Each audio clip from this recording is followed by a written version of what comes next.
Also, this was actually remarkably more restrained than the amendment proposed by Stella Creasy, who would have just decriminalised every single tenet of abortion up until birth, and it caused even the likes of BPAS, who have been pushing for abortion till birth for a long time, to recoil in horror.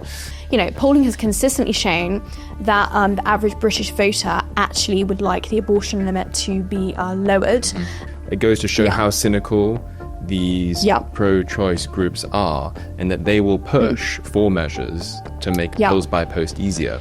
And then when you get all of the sort of horrific externalities flowing from that, rather than seeing that, as they should, as a reason to go back on that ill-conceived decision, they view it as justifying a further advance, a further progressive advance to make it even easier.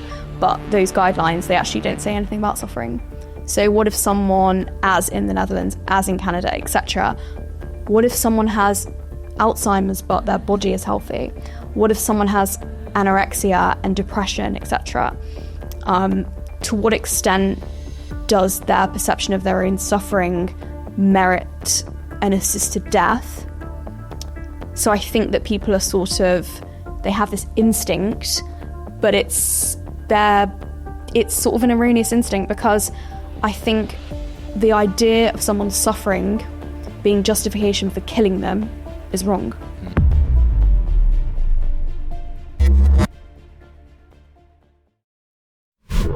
Hello and welcome to Deprogrammed. I am your host, Harrison Pitt, a fellow at the New Culture Forum and a contributing editor at the European Conservative magazine, and I am thrilled to be joined today, as ever, by my co-host, Connor Tomlinson, who's one of the leading contributors at Courage Media, and our special guest this week, Georgia Gilholy, who is a freelance writer for outlets like The Critic, The Catholic Herald and Conservative Home, as well as a close friend of the NCF and all things right and just. Georgia, welcome. Hello, it's brilliant to be here. Thanks for inviting me. It's good to have you back. So, start with you, Connor. It seems as though the British state is not only busy replacing its own people, but increasingly busy encouraging them to kill themselves and indeed their unborn children. Yeah, it seems like we've been overtaken by an Aztec death cult in the last couple of weeks, because at the same week prior, at time of recording, Parliament voted for Tonia Antoniazzi's amendment to the Crime and Policing Bill to decriminalise abortion for almost any reason up until birth. The only protections that she kept were to prosecute doctors if they do late-term abortion without the exemptions, and against sex-selective abortion, because, of course, this is not for the reason of the sanctity of life, but it's because of feminist dogma. So they want to prevent, girls being killed like the one-child policy in China, but wholly indifferent to boys being killed. Also, this was actually remarkably more restrained than the amendment proposed by Stella Creasy, who would have just decriminalised every single tenet of abortion up until birth, and it caused even the likes of BPAS, who have been pushing for abortion till birth for a long time, to recoil in horror. So that wasn't even voted on, because it would have probably defeated Tonia Antoniazzi's amendment.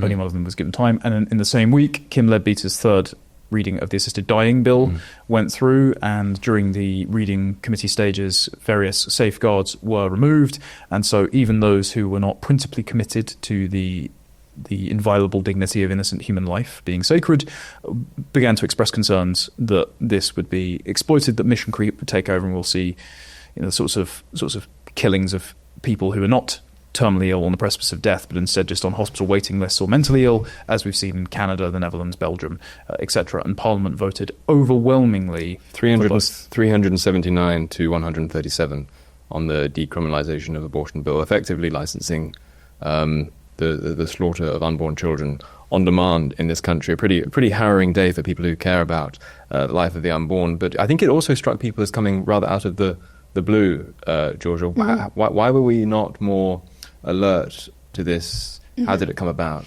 So the abortion decriminalisation amendments, obviously, you said one which is more extreme, Stella Creasy's, and then the other one which actually passed last week. They were put forward as amendments to this, flagship bill. It's a big government bill. Lots of kind of more stuff that people would agree with in the bill. Yeah. It was put forward, around 2 weeks before this vote. So kind of the media were playing catch up, the public were playing catch up. People like myself and others who, write about these issues and campaign on these issues were playing catch up. And of course, I believe that the argument, the common sense arguments were on our side, and the public is on our side with this. I mean, polling has consistently shown that the average British voter actually would like the abortion limit to be lowered. And as you know, for any reason, up to 24 weeks in England and Wales, you can get an abortion. And after that, it's kind of for disabilities, including minor disabilities, you're already able to get them for at any stage, unfortunately. Things as mild as club foot, as you yes, as absolutely. you've written. Things that are kind of quite easily rectified with modern medicine. And this is after the 24-week period. Yes. Actually, fill viewers in a little bit more on where the law currently stands, because of course this hasn't had royal assent pinned to it yet. So where is the law present on these questions? Yeah, so you can obtain an abortion up to 24 weeks for any reason. Yes. And after that, it's for disabilities, threat to the life of the mother, etc. And through any state. In that threat to the mother thing as well, that's important to point out. That includes mental health, which is often why they're granted these extensions. And I saw the BBC claiming, well, only 1% of the 250,000 odd abortions in 2022, which is the latest date we have, were after that deadline. But that's still thousands of abortions of like full-term babies for grounds of mental health. I think it's, the stats show sort of around 90% of pregnancies that they think the baby will have Down syndrome, because of course they're wrong a lot of the time as well. Those pregnancies are aborted, and that's legal up to any stage. And throughout my work, I've met women who, the day before they're about to give birth at full term, the doctor's still saying to them, "Would you like to kill this baby because it may be born with Down syndrome," which is, the average British voter is not in favour of this. And as I was saying, with babies nowadays with modern medicine, especially surviving outside the womb at sort of from around, as early as about 21, 22 weeks, in many, many situations, people can sort of see the evidence with their own eyes. And so, when we do polling on this, 1% of British voters agree with allowing abortion up to the point of birth. This is, very much a minority view. Regardless of whether people are pro-choice or kind of pro-life in general. And this, I think this is why it's rushed through. And also, because this amendment was part of this big flagship government bill, flagship. What? I think I might have accidentally sworn, sorry. Okay, big flagship government bill that it was a part of. I think a lot of MPs, rightly or wrongly, probably felt, Labour MPs even felt pressured to kind of just vote this along, keep it going, to keep this government bill going. And I think that's a real problem. And I do also know, from what I've had told to me by someone who was an MP, a Labour MP that voted against this, is that in the morning, certain people went to vote against this, or earlier on in the day, to vote against this, crazy amendment. And later on, they sort of were, quietly doing constituency work so that they abstained on the bill itself because they didn't want this amendment going through. And, regardless of whether we agree or not with this, crime bill, for the government, that's a real problem because they want this bill to pass because this is part of their, criminal justice reforms, blah, blah, blah, blah, especially with the state, law and order and policing, etc. in this country. Why would they kind of want this amendment to be part of it? And of course, we know that it was, filed by a backbench MP or two backbench MPs because there were two different ones. But, the government has a lot of authority and they could have done so much more to kind of bin this ridiculous campaign, nip it in the bud, before it kind of got to this stage. But it's not just Labour that is to blame. Because the issue with this is, as Connor was saying, this the amendment that passed was slightly more moderate, and it means that abortion will not be just decriminalised to happen at any stage, within clinical settings, clinics where people go to get abortions in a lot of cases, surgical abortions. As opposed However, to pill abortions. Yes, thank you, Harrison. Yeah. This is a very important point. So, in Northern Ireland, where abortion has been decriminalised, they don't have pills by post. In England and Wales, we do. And so, Stella Creasy, etc., they kind of get very het up about, well, we've seen an increase in prosecutions over the last few years and, women getting illegal abortions, etc. And this is terrible. And this is, a sign that misogyny is growing in society or whatever.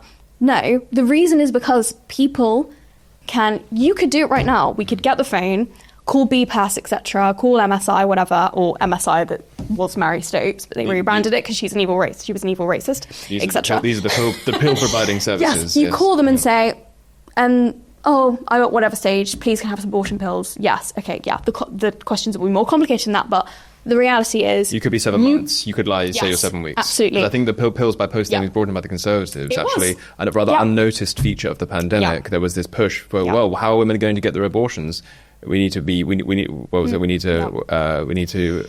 the NHS, all this sort of thing. We should make it more convenient. We should create a sort of aspect of the gig economy in which people are procuring pills in order to delivery kill abortions. the delivery abortions, for goodness sake, in order to kill their unborn children. So, but that is capped at 10 weeks, isn't it?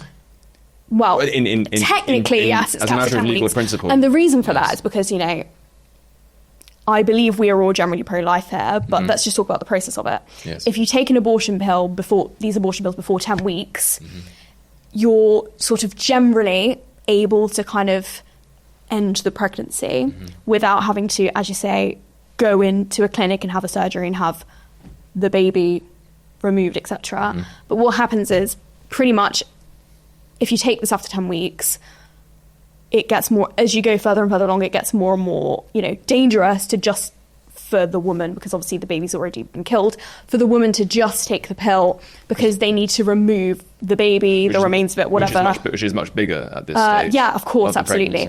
So there's a lot of complications. And so we've seen, cases already over the past few years of women who've taken those pills beyond 24 weeks, not just beyond 10 weeks. And then ending up in, horrific scenarios. Some cases, the women are unrepentant and they've chosen to do it, but they've been prosecuted anyway, etc. And in some of the cases, it's much more complicated because the big case that there was a lot of discussion about was obviously Carla Foster, who her baby was 8 months. She obtained pills by post. She ended up going to prison for a bit. And you had people like BPAS, people like Stella Creasy, sort of pretending to be on her side and saying, this is so terrible that she was prosecuted, etc. If you actually read the court proceedings, it's very horrific. She talks about, having dreams about seeing the dead baby's face and all these ridiculous things, horrific things rather. And the reality is that the law in these situations should exist to kind of protect people from their own worst instincts. Yes. Because if she had never been able to access those pills, sure, she may have had a pregnancy that she wasn't, she was stressed about, and she was thinking, God, this is not the right time for me. Something's going wrong with my marriage, etc. But she wouldn't have got to the stage where she managed to have the illegal abortion and then is living with the horrors of this for the rest of her life. I think that's a really crucial point. If I may just interject there, Georgia, I think that it goes to show how cynical these pro-choice groups are, and that they will push for measures to make pills by post easier. And then when you get all of the sort of horrific externalities flowing from that, rather than seeing that, as they should, as a reason to go back on that ill-conceived decision, they view it as justifying a further advance, a further progressive advance to make it even easier. And this seems to be a cynical tactical strategy that they're pursuing, rather than something that they encounter by accident, as far as I can tell. Yes, because that's what they want. Their end goal is basically what we now may have. I think so. And I'll try and expand on that in a second. But at the time in March 2020, when it was BPAS, etc., lobbying the Tory government hard, and it's it's absolutely on them for falling to that and caving to that. We were saying this is not a good policy decision, because you're not going to know what stage of pregnancy a woman's at if she has, it's much harder or impossible to tell if there's, an ectopic pregnancy. There are going to be complications. And also, something like, I think an independent survey a few years ago found that 1 in 7 British women had been pressured into getting an abortion by like a boyfriend or a husband. And of course, especially in lockdown and in general when people are living together, if their partner is abusive, there is a high chance that, a lot of these women, it's their boyfriend saying, well, you need to get rid of this baby, you need to do this, etc. Wasn't there a case where one chap got his friend's girlfriend to call up BPAS to provide an abortion provider? Yeah, yes. Quite. Other abortion providers are available. Yeah. Shouldn't be. Shouldn't be, but they are. To get pills through post, which he then crushed up and put in his was it 7 weeks spiked to drink. Yeah. Yes. Yeah. Hello. Please excuse this brief interruption, but I'd be really grateful if you could please hit the subscribe button and subscribe to our channel. Our mission is vitally important, and we must grow this channel to ensure that our content reaches the biggest possible audience. The best way to do this is for you to subscribe. It's totally free. And in addition to subscribing, if you're able to donate or join our membership scheme, please click on the link in the description or visit our website, newcultureforum.org.uk. We've got great plans ahead, but we can't do it without your support. From only £4 per month, you'll receive a range of perks and benefits, including exclusive content. Thank you. And I'm sure that there are cases like that we may have not even heard about. Of course. And so, as I said, at the time we were saying this is dangerous, it's going to encourage abuse, and it's going to, have women getting abortions at stages when it's actually medically dangerous for them too. And we were called, misogynists, we were called scaremongers rather, this is about women's autonomy. Lo and behold, everything that we said was going to happen happened. And now it's being used to justify the expansion of this further. Mm-hmm. And what I'm concerned about is, I'm concerned about all of this, but I'm concerned that if this comes to pass, because, hopefully the House of Lords will see sense. This wasn't, I know Connor's looking sceptical, they could see sense, who knows. This wasn't part of any manifesto. It shouldn't be going ahead. There's been, no public scrutiny. It shouldn't be going ahead. There is, a sliver of hope that it won't. But if it does come into force, what I think could happen is you see more kind of Carla Foster situations, or as you're saying, the situation where that man, unfortunately, basically forced his girlfriend into the abortion without her even knowing she was taking it, the pill, or just even women who are maybe making the decision to take the pills at any stage, and they know that's what they're doing. And I think there are going to be probably, obviously in those situations, those women being rushed into hospital. Mm-hmm. If they're in a situation where maybe they're being abused and they can't leave the home or something, they could maybe die at home or hemorrhage, that kind of thing. Mm-hmm. And I think what you'll see is what they would like to see, maybe these people who really are gunning for, we need abortion up to birth in any clinic, at any stage. I think they will use possibly those grim stories, which we already have examples of, but the women, of course, won't be going to prison because of that.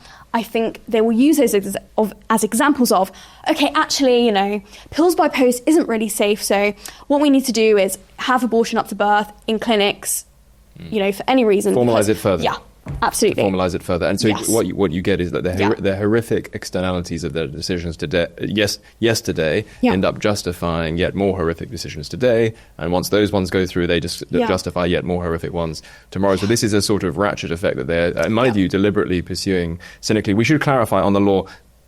I agree that those sorts of things would be more likely to happen. Abusive boyfriends or husbands spiking their girlfriends or wives, pregnant girlfriends or pregnant wives' drinks. That would still technically be criminal under this law, because as I understand it, what it does is it. There's a difference, of course, between. What I mean is that it's hard to actually detect. Exactly, absolutely. But in terms of what the law actually says, correct me if I'm wrong, because you know more about it than I do, Georgia. There's a difference, of course, between decriminalisation and legalisation. In a sense, if you decriminalise something, all you're doing is saying that you won't prosecute it. If you legalise something, you're giving it sort of positive sanction, and with all the attendant processes that come with that. All that this bill does, well, not all that it does is pretty consequential, but what this bill does, the limits of this bill are that they decriminalise anything done by the mother in relation to, as they would want to put it, her own body. And so Creasy's amendment actually went further and said, as Connor said about decriminalising whatever the doctor decides to do, but also partners and third parties. She wanted to decriminalise that. Little Miss Feminist Stella Creasy parading around the House of Commons with her baby, but it would wanted to do that. That does make sense, because so not only as you highlighted the devouring mother Stella Creasy's unfurling logic of using the casualties of the revolution as the excuse to accelerate the revolution. Absolutely, yes. It's all part of the cult of individualistic autonomy, which regards the child as an unjust imposition, an unwanted incursion on your ability to define your own autonomy by fulfilling your material appetites and accumulating economic wealth and resources. And so this is why the logic, whether by a free vote on abortion, as was proposed by the Conservative government under Victoria Atkins as Health Secretary right before the election, which was prevented, or whether by these two amendments, one which passed and one which wasn't voted on, or whether by cynically exploiting the deaths and of women and children by pills by post, it will unfurl logically to that endpoint. And that's the same connective tissue with the assisted dying vote that same week. It was you are nothing but your material experiences.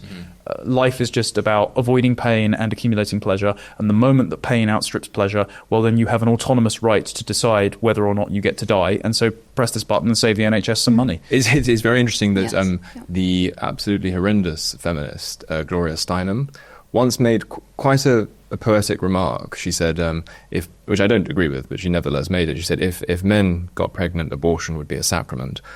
It actually has become a sacrament to exactly the idol of sort of unbridled individual autonomy that you claim, Colin. The only difference is that it is not so much a holy sacrament as a demonic one these days. Well, hence why you now need to shout your abortion, and hence why it has become a beam in the feminist cathedral to, as Ella Whelan tweeted recently, support abortion on demand for any reason, as often as possible. So. And can I say, I also had a little, respectful sparring match with her about pills by post, and I think it was 2021 when I wrote an article saying that it would lead to sort of dangerous to say that it was dangerous for women essentially. And she, I think, said, this is about women's autonomy, which is, at least I think I do respect her because she's honest about it, because I think, to an extent, because I think a lot of people who are very pro-choice to that extent, I think they kind of like to cloak things in euphemism.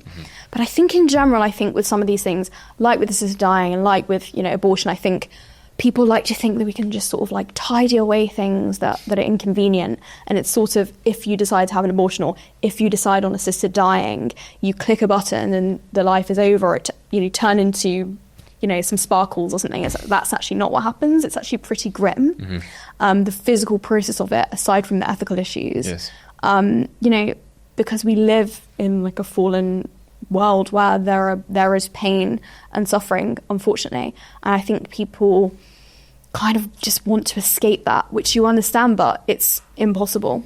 It's impossible. The Liberal project is to use technology in the state to divorce human beings from the natural consequences of their own actions, and I think actually what you're going to see with these horror stories of pills by post or full-term babies being killed on a floor just where babies being saved at 20 weeks a few steps away is that you're going to get the inverse of what Creasy intends, because during the proposed amendment, she was saying, this amendment doesn't go far enough, we should have supported my amendment instead. And the reason is a quarter of young men in this country don't support abortion for any reason, and in America we can already see how it's literally turning into the Handmaid's Tale, so we need to codify this in the Bill of Rights before it's too late. And what I think she's going to get instead is these high profile examples of women losing their lives, having complications from pills by post, or just the babies being killed, increases the appetite for people to become more in line with us, recognizing the only consistent principle is, you just can't kill a baby.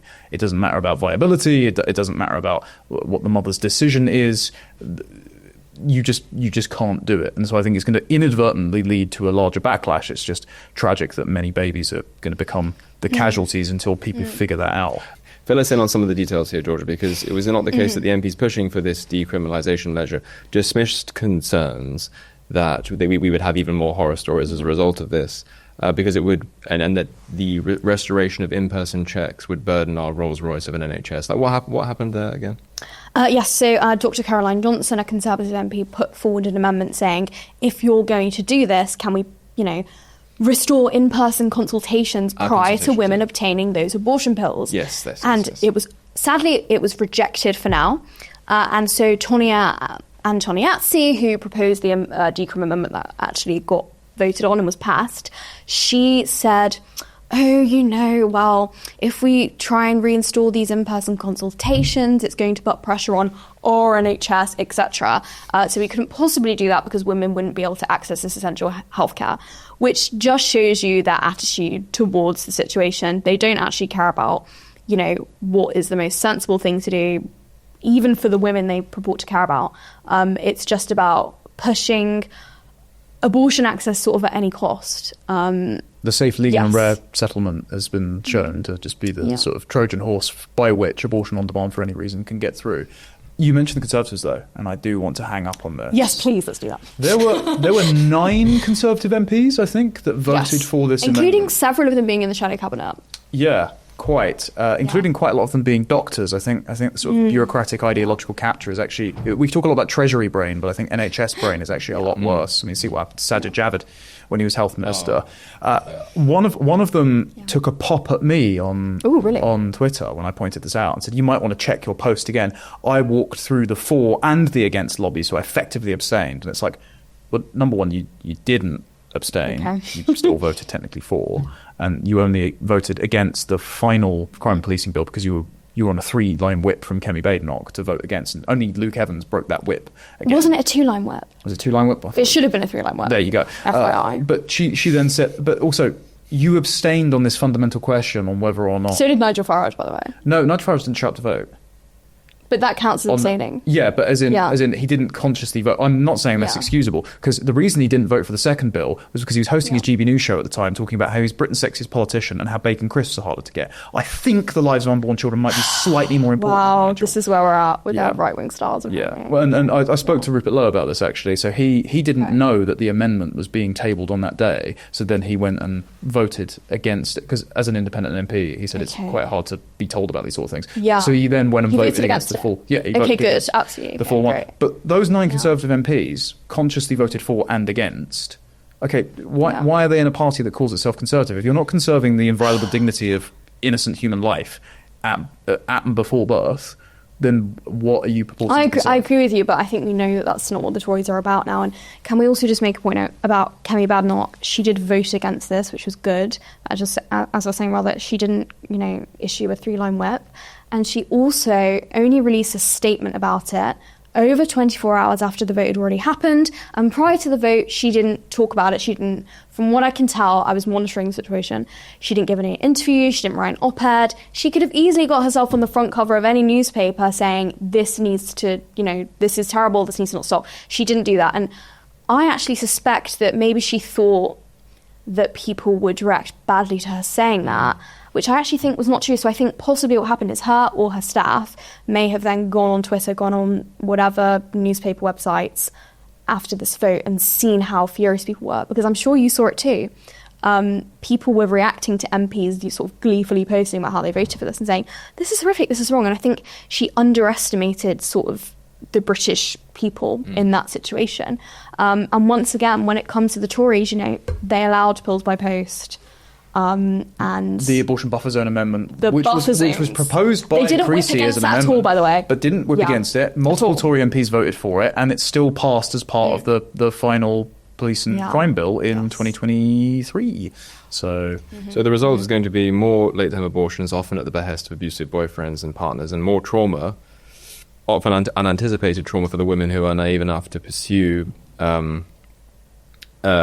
these late-term abortions, and then often feel horrified when they are confronted with the sort of mangled, lifeless corpse of their unborn child. We've been talking about how this has been rammed through with minimal public consultation. The Labour MPs who are pushing it, it's almost as if they seem intent on ramming through Parliament as many contentious progressive measures as possible, as Conor was just hinting at, before they find themselves kicked out, God willing, in the next 4 years or so. Do you think that these people are driven by blind ideology, misplaced compassion, or something, dare I say, a little more demonic? I think you'd have to say it's a mixture of both. We can't make windows into people's souls. We can only sort of see what they're doing publicly. I think it'll be a mixture of both. And I think, especially on assisted suicide, I think that a lot of MPs are just naive about what it would actually mean when it comes into practice. Unfortunately. And I think, as we were saying about sort of the decline of the Tory party, I think these issues also show just how different the Labour movement and the Labour Party have become over, I guess since the Second World War. Because if you look at sort of the big social liberalisation changes in the late 60s, legalising abortion. Banning the death penalty. Yes, and also things to do with liberalising divorce, etc. Once again, it was often private members' bills, how to use to sort of rush these things through. However, Harold Wilson, generally, who's Prime Minister at the time, it's another case with Roy Jenkins, the Home Secretary at the time, because he was very much like a huge liberal on these things and was very, very instrumental in sort of having them happen, basically. But Harold Wilson, the Labour Prime Minister at the time, he was from like a low church Protestant background. I think he was very sort of skittish about these issues, and he pretty much in general didn't really speak for or against them. And you can argue whether that's right or wrong. It would have been great if he, I suppose, on some of these issues, maybe he was for or against them. But I think they're discrete issues, so we can discuss those individually. We could discuss those individually if we had time. But he didn't vote for them. He didn't campaign on them. But you see with Keir Starmer, he voted for assisted suicide. And he campaigned on it. Yes, and he's been campaigning on it for a long time. It's something that he clearly does believe in. And Keir Starmer is also, kind of shows just the generational divide. Someone like Harold Wilson, like I'm saying, from a Christian background, and obviously he sort of moved away from that, but he probably was more connected with that traditional Labour heartland and those values of kind of those communities that are now vanishing. And Keir Starmer is this godless, soulless robot? He is, yeah. He's very publicly atheist. As I'm saying, he's campaigned sort of very hard on things like this, and it just shows you how far the Labour Party has changed. Though I do have to say I was very kind of heartwarmed that a lot of Labour MPs did not vote for assisted suicide on Friday, and I suppose to an extent they're showing those MPs that did vote against it, I think somewhat they are still connected to that tradition in a way. I must contend it slightly, only because, yes, when you've got a bill so bad that Diane Abbott sounds like the voice of reason, it is really, really bad. Her speech was good. It was fine, but the problem you have with the likes of Diane Abbott and with the likes of James Cleverly, the world's worst named man, is that they only got up and opposed it because of disparate impact on ethnic minorities. Like James Cleverly himself... I'm not sure if that's the... Did they mention that? Yes, okay, James Cleverly I know himself that some MPs did. James Cleverly himself asked in an intervention, has the Right Honourable Member considered the impact on intersectionality for our most marginalised communities, including women in those communities, and how they might be pressured into it? It's like, sorry, no, I care about the fact that we shouldn't be mass murdering the terminally ill, the anorexics, the mentally ill, and the pensioners to save the NHS some money. Not if slightly more black people die than white people, James. Also, I think it depends on sort of... I also just in general, I don't like it when sort of ethnic minorities, religious minorities are kind of grouped into one, because I think they all have different... they're all different groups. It doesn't make any sense. But if anything, I think if you think of sort of the average kind of white working class experience nowadays, let's say in a certain town or whatever in the north, like a deprived town, I think actually there may be less community and that kind of support just because of how sort of liberal people come. You hear about people sort of like turfing out their parents to care homes, that kind of thing. I think, some of those kind of like native British communities actually, they could be more likely maybe to opt for that or be pressured into it, because with some communities, maybe they would, as you're saying, pressure maybe like their wife into it or something if they're from like a radical Islamist background or whatever. But, some communities, they may actually have like, more solidarity and more kind of, intergenerational, family homes and that kind of thing. So I think it doesn't really make sense maybe to make that general point, because I think it sort of depends. I think there's a difference between... It's a bit cynical, but also it might just be wrong. You're more likely to see the deaths of despair that you saw in the American Rust Belt and documented in Hillbilly Elegy than the NHS bringing back Sooty, for example. Yes. But I think what you're saying is correct about the way in which the Labour Party has changed. Because I think Tony Benn used to say, and there was some truth in this, that old Labour bore a much stronger, in terms of its social values, bore a much stronger relationship to things that Jesus Christ said than anything that Karl Marx ever said. That probably was true because it was rooted in, you would have a lot of Wesleyans, you would have a lot of Methodists, as you said, you say sort of low church Protestants, and indeed, in the later part of the mid part of, and onwards of the 19th century, or the 20th century rather, a lot of Irish Catholic voters who found themselves in Britain, who nurse those sort of socially conservative intuitions and who would be horrified by this sort of bill. The Labour Party has become more bourgeois, has become more bohemian, has become much more relaxed about a great many things, including open borders, which means that they then invite in all these sorts of communities who do not assimilate well here, but you are right, they do nevertheless cling to socially conservative values depending on the community. Depending on the community, yes. But as a general rule, I would say that the odd thing about the reason why this is not a plausible basis for a long-term coalition between what we might call like native conservative sentiment and imported conservative sentiment is that conservatism isn't just a question of signing up to certain abstract propositions. What distinguishes conservatism from other abstract ideologies from more abstract ideologies like liberalism and Marxism is that it is you have to be conservative about something in particular, and often minorities are conservative about their own little community. They're not really conservative about the nation, even though they do cleave to general socially conservative attitudes. The best example of this was the difference in Muslim MPs voting against the assisted dying bill, but being broadly split on the abortion. That was interesting. Yeah. Which has to do with their theology. Yeah, it does. It's because I don't care if my outgroup is being aborted, and also they're indifferent about sex-selective abortion. Yes. There are multiple places in the NHS that will not screen for the sex of the baby because they know tacitly in the local community, if they say it's a girl, abortion rates among Muslims are going to be much, much higher. And I think, if I'm not mistaken as well, I think Muslims have a quite peculiar understanding of when the soul enters the zygote. Yeah. I think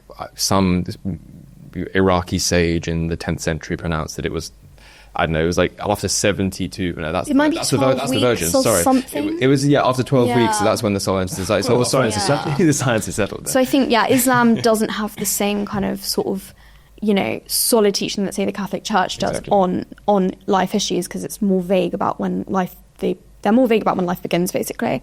But sort of, I guess, that would make sense as to why perhaps some MPs who are Muslim would be comfortable voting for decrim.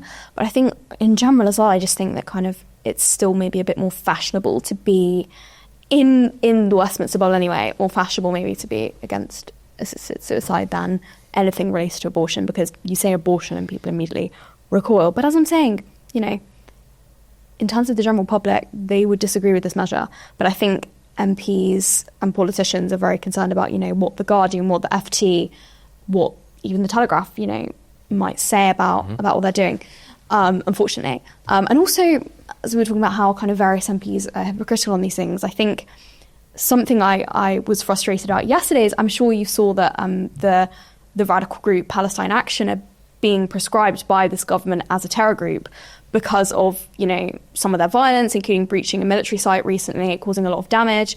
And already, which funny enough is not really being mentioned in these BBC, etc. articles about them being prescribed, already one of their co-founders is facing charges for inviting support for Hamas at public rallies. And today, another one of their activists is also now been arrested or whatever to do with that.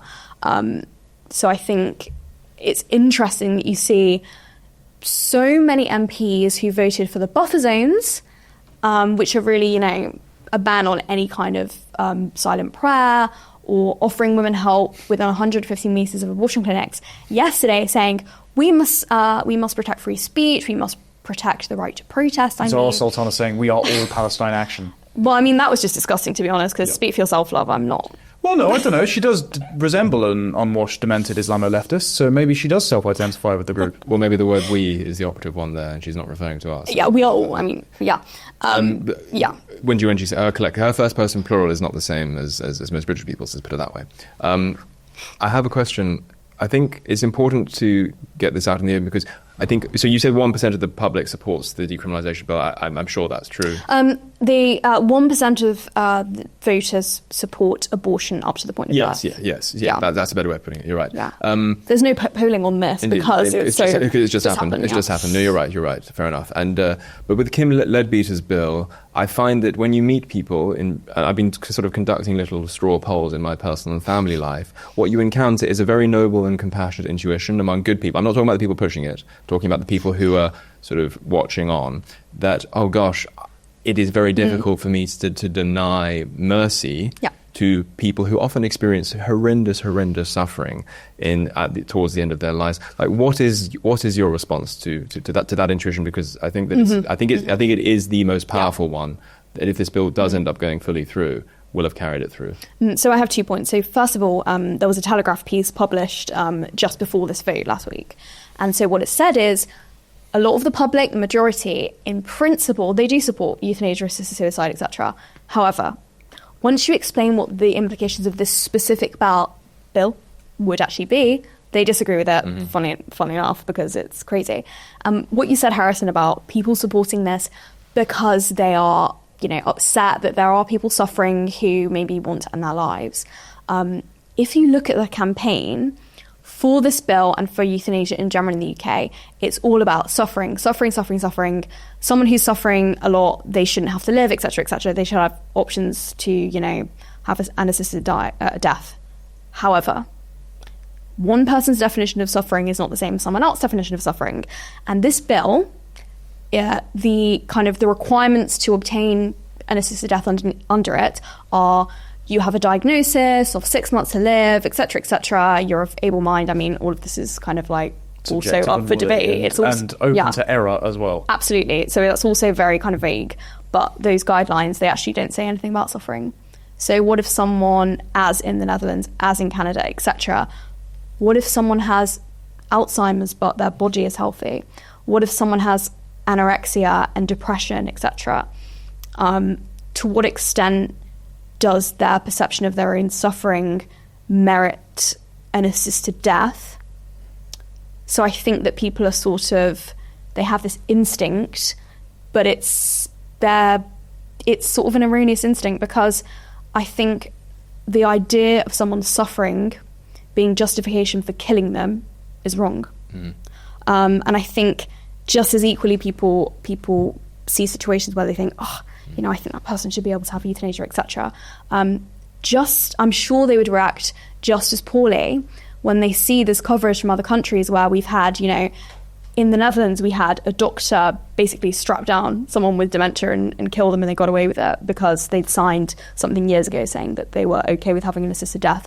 And then you have, teenagers who've been granted them for anorexia, depression, not wanting to suffer another lockdown, etc. They'd equally be repelled by that. Yes. So it's very vague, but I think MPs, their job is kind of to, think about responsibility, and they have delegated authority. If we had a referendum on something every day, we'd never get anything done. So it's up to MPs to make a sensible decision.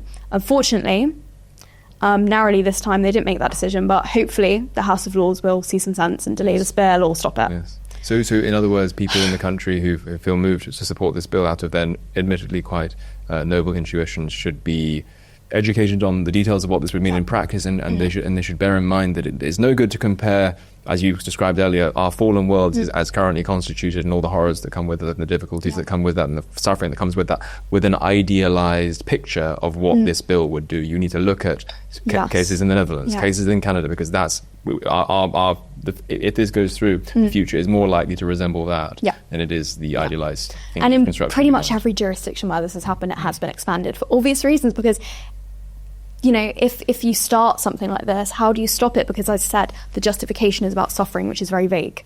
Georgia, it's always a privilege to have you on the programme. Thank you for coming back. We must have you again soon. Connor, thank you very much as ever. And thank you for watching. Make sure to like, subscribe. Do leave a comment if you'd like to do so. And we shall see you on the next one.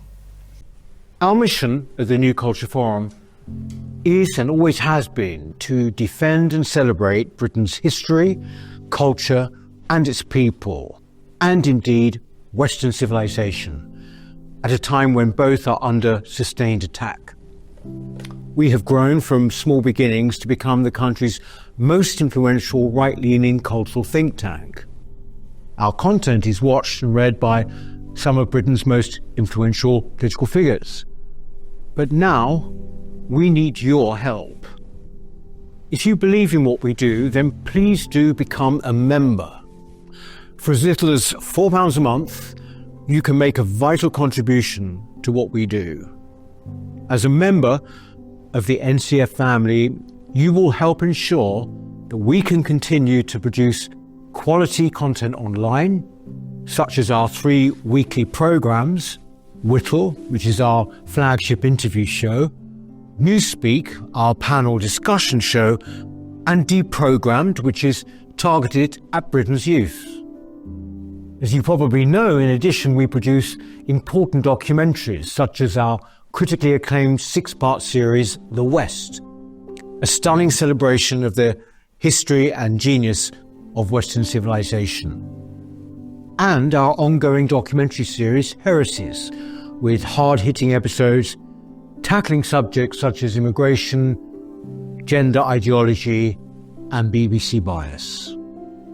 But the New Culture Forum is much more than a YouTube channel. We don't just complain about Britain as it is, we provide real solutions and clear policies on how we can push back against the madness and restore sanity to this nation. Our presenters are now highly sought after and have become familiar faces across the media.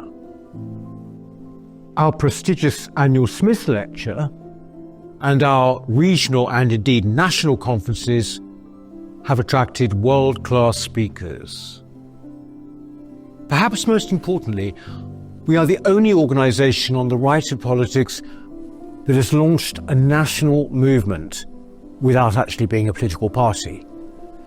And uniquely, through our NCF Locals programme, we've established some 30 active branches in towns and cities right across the nation, from Edinburgh to Exeter, and with many more on the way.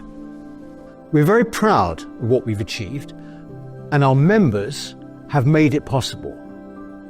In return, our members receive access to exclusive content, invitations to private events, free or discounted tickets to our conferences and lectures, free copies of our books, and much more. I very much hope that you'll join us too by clicking the link in the description or going to our website, newcultureforum.org.uk. Now is the time that we need your help. Thank you.